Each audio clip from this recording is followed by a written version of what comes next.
उत्तर प्रदेश में इस वक्त ब्रजभूषण शरण सिंह के घर चल रही कथा सबसे ज्यादा चर्चा में है, क्योंकि एक संत पिछले कई दिनों से राष्ट्र कथा कर रहे हैं। कौन है वो संत और क्यों ब्रजभूषण शरण सिंह के घर, ब्रजभूषण शरण सिंह के नंदिनी नगर में हजारों की बीच की ये कथा वो सुना रहे हैं। तो कौन है वो संत, क्या खास है उनमें और क्यों हजारों की भीड़ उन्हें सुनने आ रही है? आज सब कुछ सद्गुरु रितेश्वर महाराज के बारे में। नमस्कार, स्वागत है आपका। मैं हूं कुमार अभिषेक, आप देख रहे हैं यूपी तक।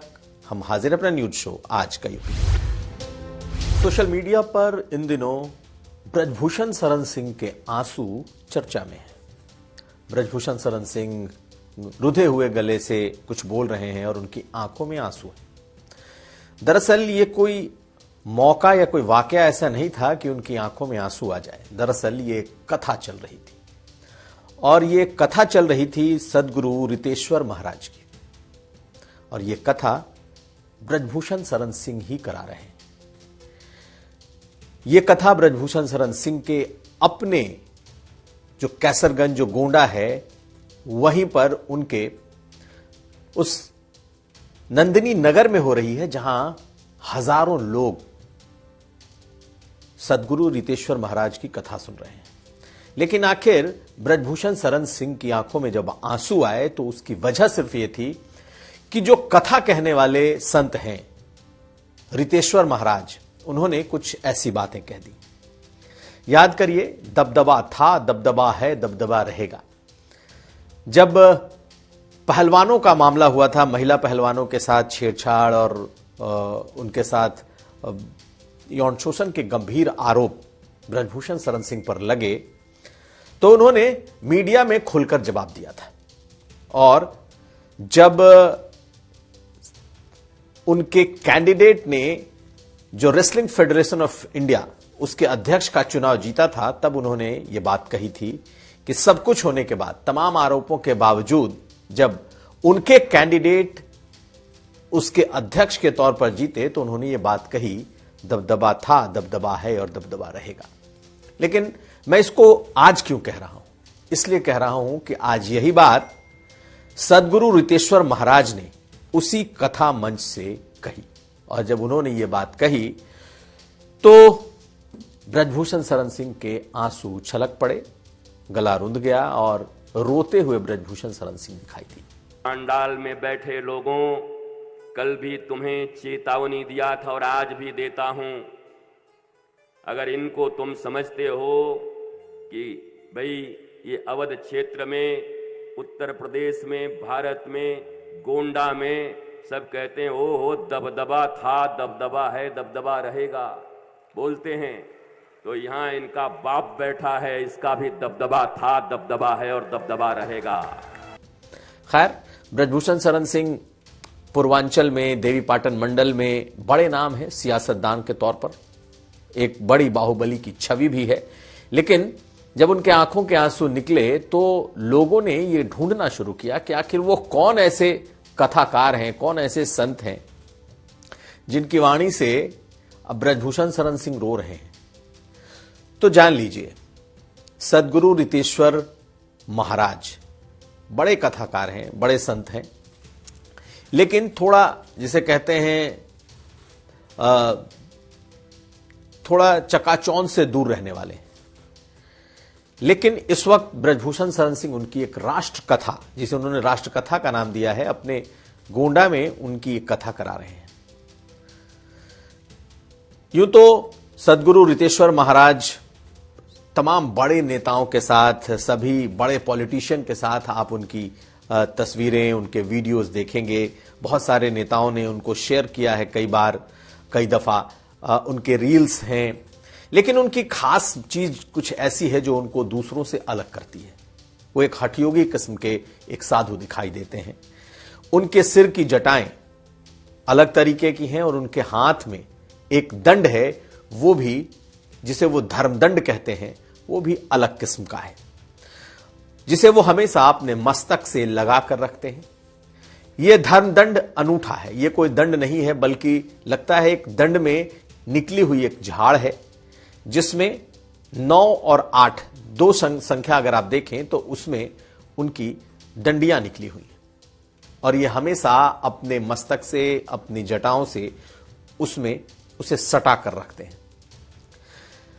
इनका जो एक अपीयरेंस है, इनका जो लुक है, इनकी जो एक शैली है, तीखे नाक और नक्श हैं, इनके नए नक्श हैं, सिर पर जटाएं हैं, धर्मदंड हमेशा सिर से सटा हुआ होता है और धर्मदंड के बारे में भी इन्होंने कहा है कि 8 और 9 दो इसमें दंडियां लगी हैं जिसमें 9 ग्रह और 8 सिद्धियां हैं और ये धर्मदंड उन्हें हिमालय में किसी साधु ने उनको दिया था और तभी से ये धर्मदंड उनके साथ हमेशा रहता है। जब इन्होंने तपस्या की थी वृंदावन में, 9 महीने की तपस्या थी, तब जो इनकी जटाएं बढ़ी, उसके बाद से इन्होंने अपनी जटाएं नहीं कटाई, एक साधु के वेश में ये घूमते रहे। लेकिन इस वक्त इनकी राष्ट्र कथा चल रही है।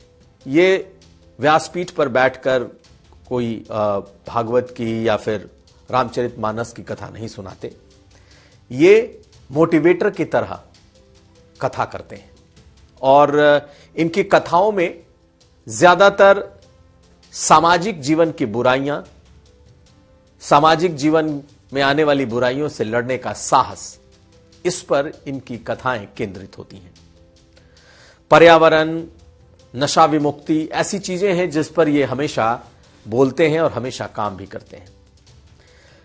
कथा के लिए रेफरेंस के तौर पर ये निश्चित तौर पर चाहे रामचरितमानस हो, भागवत हो, वेद हो, सबका इस्तेमाल करते हैं, लेकिन कथाओं में ये ज्यादातर युवाओं को प्रेरित करते हैं। ब्रजभूषण शरण सिंह इनके स्टॉन्च फॉलोअर बनकर उभरे हैं। यूं तो इनके कई बड़े नेताओं के साथ इनकी तस्वीरें देखेंगे या फिर इनकी मुलाकातों के रील आपको दिखाई देंगे, लेकिन चूंकि ये एक मोटिवेटर है, युवाओं में इनकी अच्छी खासी एक कह सकते हैं फॉलोइंग है, इसलिए ब्रजभूषण शरण सिंह ने भी शायद इन्हें पसंद किया और अपने गोंडा में बुलाकर इनकी राष्ट्र कथा कराई है। जो माना जा रहा है उसके हिसाब से ये पढ़े लिखे एक ऐसे संत हैं, साधु हैं, जिन्होंने मेडिकल की पढ़ाई छोड़ करके बीच में आध्यात्मिक जीवन अपनाने का फैसला किया था और उसके बाद ये साधु हो गए। मेडिकल के छात्र थे, कॉलेज छोड़ा, पढ़ाई की। कहा जाता है कि ये पूर्वांचल से ही कहीं से आते हैं और इन दिनों कथा कर रहे हैं और ज्यादातर युवाओं को अपने साथ जोड़ रहे हैं। आईआईटी बाबा, जो कि अगर आपने ध्यान हो तो आईआईटी बाबा बहुत पॉपुलर हुए कुंभ के दौरान, आईआईटी से निकले थे और अचानक कुंभ में यूं ही मिले। उनका भी एक शास्त्रार्थ इनके साथ था जिसे इन्होंने खुद अपने हैंडल पर शेयर किया था और उनके साथ बातचीत। आईआईटी से निकलना ही एकमात्र किसी को साधु नहीं बना देता, किसी को संत नहीं बनाता। बहुत सारी ऐसी बातें हैं जो इन दोनों के आपसी संवाद में निकल करके आई थी और वो बड़ा चर्चित भी हुआ था वो आपसी संवाद। तो सदगुरु रितेश्वर महाराज की ये जो पूरा जीवन है ये आप समझ सकते हैं और उनको बताने का मतलब ये है कि इस वक्त सबसे ज्यादा चर्चा में है युवाओं में और खास करके उत्तर प्रदेश में। इसलिए सर्च किए जा रहे हैं क्योंकि ब्रजभूषण शरण सिंह के घर, उनके जो नंदिनी नगर है, उसमें ये इस वक्त कथा कर रहे हैं और हजारों की भीड़ इन्हें सुन रही है। ब्रजभूषण शरण सिंह खुद भी एक मोटिवेटर के तौर पर रहते हैं। कभी माइक पकड़कर गाने लगते हैं, कभी बच्चों को खुद हिदायत देने लगते हैं, बच्चों को किस्से कहानियां सुनाने लगते हैं। चूंकि उनके पास एक बहुत बड़ा नेटवर्क स्कूल कॉलेजों का है जिसमें हजारों की तादाद में युवा इनके साथ जुड़े हैं, ऐसे में इन्होंने ये जो कथा कराई है ये इस इलाके में अपने तरह की अनोखी है।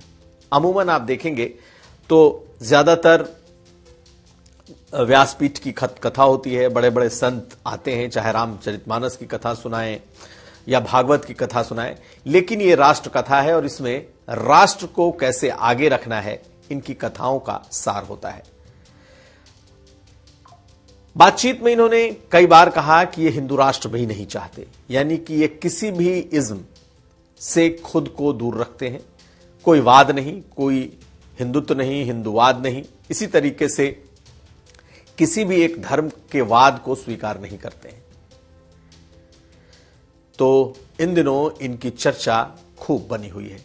हम आपको कुछ तस्वीरें दिखाते हैं। ये तस्वीरें नंदिनी नगर गोंडा की हैं और जहां ब्रजभूषण सिंह शरण सिंह की कथा चल रही है। आज उनका जन्मदिन भी था, तो आज अलग तरीके का एक माहौल वहां दिखाई दिया है। लेकिन कौन है रितेश्वर महाराज, ये सब जानना चाहते थे। और रितेश्वर महाराज अब जाने माने देश के संत हैं। मेडिकल छात्र जीवन से जो शुरुआत आध्यात्मिक जीवन की हुई, वो धारा इस वक्त लगातार बहती जा रही है और युवाओं को वो लगातार मोटिवेट कर रहे हैं।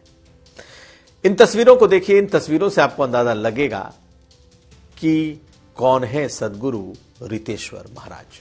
तो ये था आज का यूपी। हम कल फिर हाजिर होंगे। हमें दीजिए इजाजत। देखते रहिए यूपी तक।